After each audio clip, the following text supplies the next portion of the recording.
të qëndrojmë të momentumi shumë i mirë që ka të bëjë me rrugën europiane të Shqipërisë. Pra jemi në përmbyllje të një jave brenda së cilës Bashkimi Evropian në respekt të atyre procedurave birokratike të vetat kalon nga grupi punës tek komiteti i përfaqësuesve, pra nga Koela tek Koreperi nesër, ku në farë mënyre miratohet gjithë ajo punë kolosale e bërë nga shumë institucione shtetërore, nga qindra djemë e vajza, burra e gra, të përfshirë në këtë proces të adresimit të atyre që kemi quajtur piketat të ndërmjetme. Mendoj që dhe ju mediat, për shkak të rolit tuaj të pazëvendësueshëm, është mirë që t'ua shpjegojmë qytetarëve çfarë ka qenë gjithë kjo punë, për një prej grup kapitujve më të rëndësishëm që janë themelore, u identifikuan më shumë se 92 hendeqe, pra problematika që duheshin adresuar. Mos harroni asnjëherë që themeloret ose dhe mes tyre kapitulli 23-24 në historinë e Bashkimit Evropian janë ato që hapen të para dhe mbyllen fundit, por në rastin e Shqipërisë, dhe këtu dua të citoj fjalë për fjalë vlerësimin që vjen nga Gjermania si një vend, do të themi, do të quaja udhëheqës në kuadër të barazis brenda vendeve anëtar të Bashkimit Evropian, ku thuhet shpejtëmisht që Shqipëria me reformën drejtësi, me vettingjen, me luftën kundër korrupsionit, krimit të organizuar, me këto arritje është një model, reforma drejtësi në Shqipëri është një model për vendet e tjera të cilat të aspirojnë. Kështu që kjo javë e rëndësishme përmbyllet nesër me komitetin e përfaqësuesve, për të ecur javën tjetër me konferencën ndërqeveritare. Mendoj që të gjitha palët politike në vend duhet kuptojnë që jetojmë dhe pastaj në një momentum tjetër, jo që lidhet me këtë javë në kuvendin e Shqipërisë, por që lidhet me një qasje të re nga vendet e rëndësishme anëtare të Bashkimit Evropian. Kemi pasur dje, themi, është bërë publike fakti që Italia dhe Austria kanë dalë me një propozim që ka të bëjë me përshpejtimin e procesit të antarësimit të vendeve të Ballkanit Perëndimor, dhe këtu specifikohet Shqipëria dhe Malizi si dy vendet pararendse, por përfshihet dhe Moldavia, ndërkohë që për Ukrainën duhet kuptojmë që duhet ketë, le të themi, një qasje sui generis. Dje kancelari gjerman, të them drejtën, bashkë me zonën Tabaku dhe zotin Asani kemi qenë në Berlin, kemi kuptuar që aty që do të kishte një, le të themi, komunikim zyrtar nga Republika Federale Gjermane përmes kancelarit sa i përket angazhimit të palëkundur të Gjermanisë për ta përmbyllur procesin e zgjerimit me vendet e Ballkanit Perëndimor dhe me Moldavin, me angazhimin që citohet qartë, diçka që besoj që ju e kishit dëgjuar më përpara, që e kishte njoftuar dhe kryeministri Rama.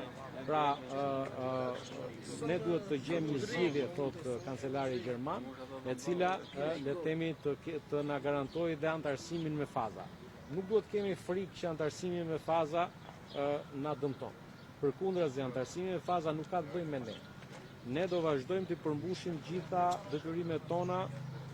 Ambicia jonë për të mbërmbyllur negociata deri në fund të vitit 2027 është një ambicie që tani më përputhet edhe me atë program që kemi dakorsuar me Komisionin, por ajo që propozon kancelari gjerman, që në një farë mënyrë është e njëjta linjë me Italinë dhe me Austrinë, dhe që mendoj që do të jetë edhe Franca pjesë e kësaj qasje, ka të bëjmë me pjesën që vjen më pas, pra me ratifikimin.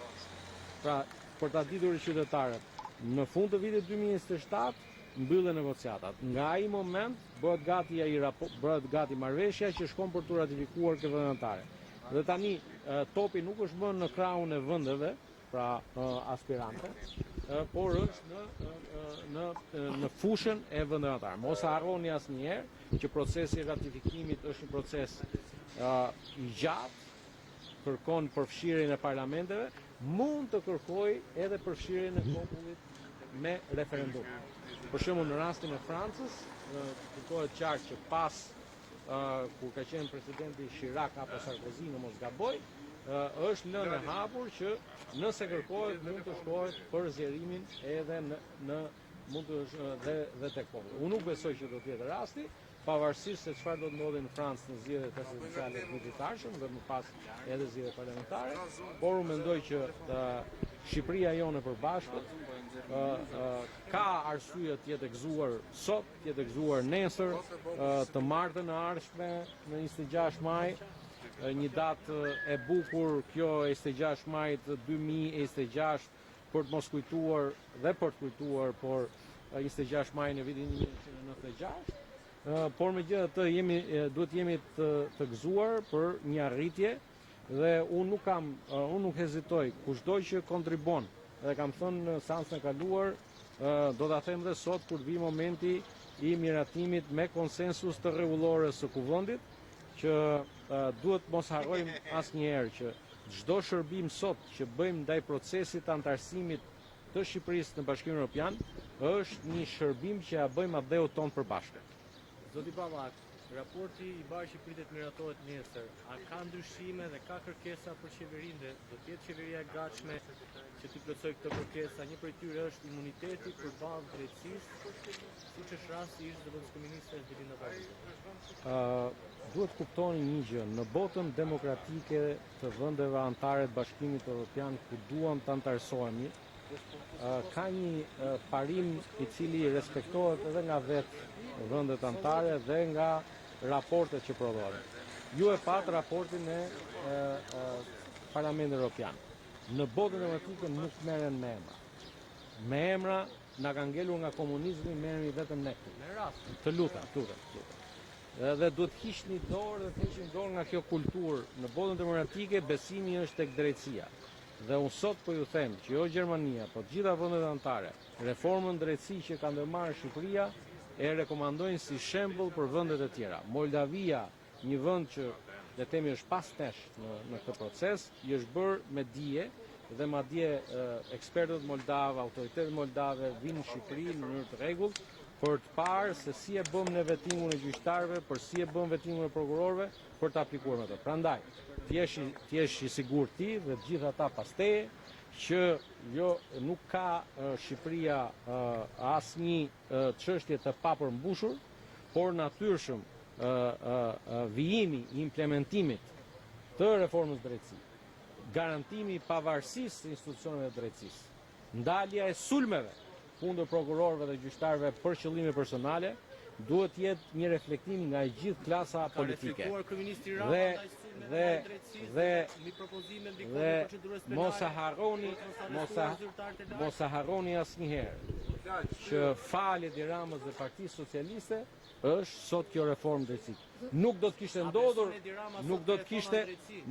kishte ndodhur kur reforma në drejtësi nëse në këtë sallën këtu shumicë nuk do të ishte Partia Socialiste. Madje sot do jemi ka sulmuar në disa raste dhe ka propozuar ndryshime ligjore për të mos arrestuar zyrtarë të lartë. Sot dua të rezervoj me ju. I heqim emra, domethënë flasim për kazusin. Sot majorancë e cila pretendon që ka mbështetur reformën drejtësi ka propozuar disa ndryshime në kodin e procedurës penale për të mos arrestuar zyrtarët e lartë. Madje një pjesë anëtarëve të Komisionit Vettingut, me që po vlerësoni Vettingun, i kanë emëruar në poste publike. Dhe sa pavarur mund të kenë qenë to antarët Komisionit Vettingut, një pjesë janë deputet Partisë Socialiste dhe një pjesë janë emëruar në poste publike. Këtu ndajemi ne. Raportet që citohen nga vlerësojnë procesin e Vettingut, televizioni familjes sulmon procesin e Vettingut. Prandaj, lutem, janë emërimet Partisë Socialiste. Të drejtën e fjalës nuk ma hiqni dot asnjë. Sot dua të rezervoj familja Bodvi më respektuar në Kavaj. Po patjetër. As bëhet fjalë. Po e kisha për gjë tjetër. Flasim për Po flasim për Jam kryeministrin. dhe deputet Kavaj. Urdhro. Po flasim për kryeministrin Edi Rama, keni emëruar antarët e Komisionit Vettingu zoti Balla në institucionet publike. A jeni tërhequr ju nga ndryshimet në kodin e procedurës penale për pezullimin e ministrave që keni firmosur ju së bashku me kryeministrin Po Rama? unë të gjitha hapat që i bëj publik dhe zbesoj që keni dëgjuar që jam tërhequr nga ai propozim. Natyrshëm ka një le të themi kalendar të shërtimit nga ana e kuvendit, duhet ju garantoj një gjë. Duhet më jepni mundësinë dhe sot që në 22 korrik të këtij viti në vitën e 10 vjetorit të miratimit të reformës drejtësi të dalë prapë para jush dhe të them 100 herë themi mbrapa në 22 korrik 2016 do e miratonim fjalë për fjalë siç e kemi miratuar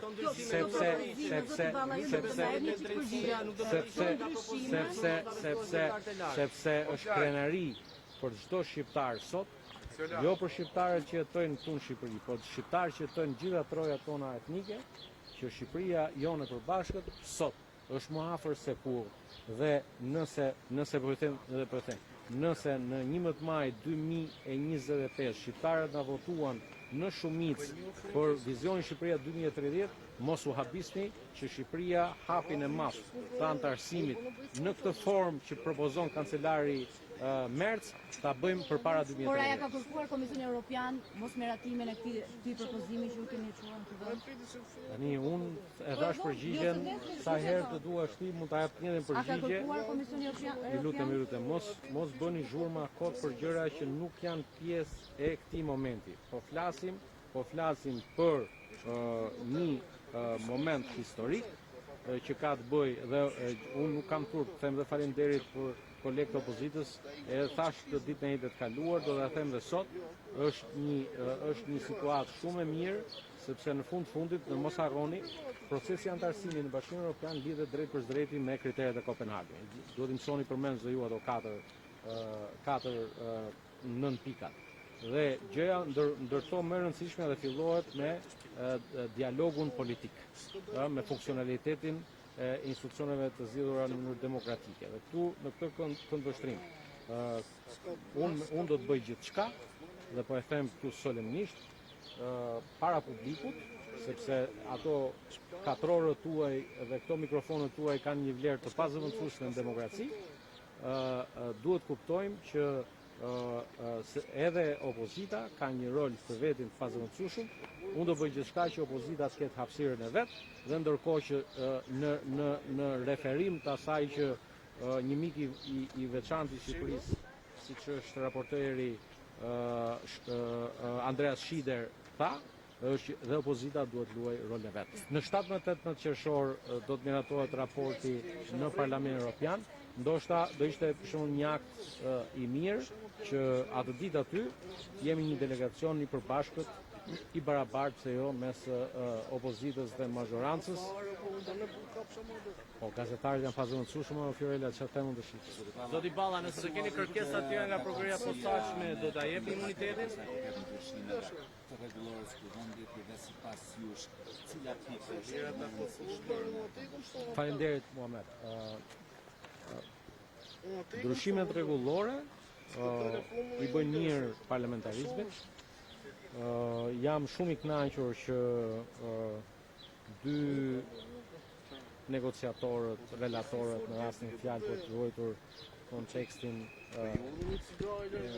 përcaktuar në mbledhjen e Këshillit rregullore kanë bërë një punë të mirë në këto ditë që nga dita që morën detyrën. Mendoj që të gjitha palët duhet ta shohin me pozitivitet. Në këto raste nuk ka humbës dhe fitues, nuk ka ata që lshuan dhe ata që fituan, por unë mendoj që këtu fitoi parlamentarizmi, fitoi kuvendi i Shqipërisë. Unë prap e besoj ato që propozova për shembull për kohën 5 minuta, është e mjaftueshme të ruan dhe ritmin aty. Është si kjo puna me ju, domethënë kur flet 10 minuta dhe ju avështirëson punën për gjetur atë pjesë të sinkronit, apo jo? Na jep në sinkron, nuk ka problem. Po mirë, dakor, do bëjmë një Lajdi ja jep gjithë atij se ka me detyrim. Marrëveshja për Kështu që mendoj që ajo mund kishte qenë diçka, po unë u tërhoqa nga propozimi për ta shkuar 5 minuta, sepse mendoj që në fund të fundit rregullore duhet miratuar me konsensus, ose kur miratohet me konsensus nuk ka gjë më të keq. Zoti Balla, në një nëse do kohë të kur vi ju kërkesë tjetër për imunitetin e zyrtarëve të lartë, do t'i jepni konfirmimin për kurisë Zoti Balla, apo do ta bllokoni? në një kohë kur ju thoni se nuk ka zhvillim apo ndërprerje të nismës suaj, ku ju jeni firmëtar të lutem të përfundoj të kodit procedurës penale, a ka në plan Partia Socialiste që ta votojnë parlament brenda këtij sesioni deri në fund të korrikut nismën e kodit procedurës penale, apo do të kaloj për sesionin e ri në shtator? Tani ne kemi syt nga Europa. Kështu që ti mbajmë syt nga Europa dhe çdo gjë. Se ky hezitim nga ana juaj për të përgjigjur për këtë pyetje publikisht, a ka një koment nga ana e institucioneve ndërkombëtare për të hequr? Çdo ndryshim ligjor që do bëhet nga dje, sot, nesër, në Kuvendin e Shqipërisë, duhet marri green lightin nga Komisioni. Nuk është marrë pra. Kur të kemi edhe për të ju për gjitha çështjet në green light, çdo gjë do bëhet. Edhe për amnistin penale Tani më falni, unë po ju them që ne jemi në një fazë ku konsultohemi për gjithçka me Bashkimin Evropian. Dhe nuk e kemi për turp ta bëjmë këtë gjë sepse të njëjtën gjë bëjnë edhe në tjetër. Tani me që se si tha Oreksi vjen duke ngrënë, isha në Berlin dhe ishim dhe kolegë Malizzi, me cilët ndam mendime. Duhet të them ndaj me ju, për shembull që nëse opozita këtu ankohet se ne kemi kaluar një numër të konsiderueshëm ligje dhe se s'kemi pasur kohë, dhe kemi kaluar nga 28, 200 për të njëjtën kohë ka kaluar Malizzi. 200, nga cilat 123 lidheshin drejt për drejt me procesin e parafrimit legjislacionit. Prandaj, duhet ta kuptojmë që kur rrim këtu orë të tëra etj. Më radh, ndoshta lodhemi, jo të gjithë, se ju i keni pa një pjesë e madhe dhe unë i kam kritikuar dhe kolegët e mi sot në mbledhje grupi. Unë kuptoj që mund të kesh 100 punë më të rëndësishme, po nder më të madh se ti jesh në këtë sallë nuk ka. Shumë faleminderit.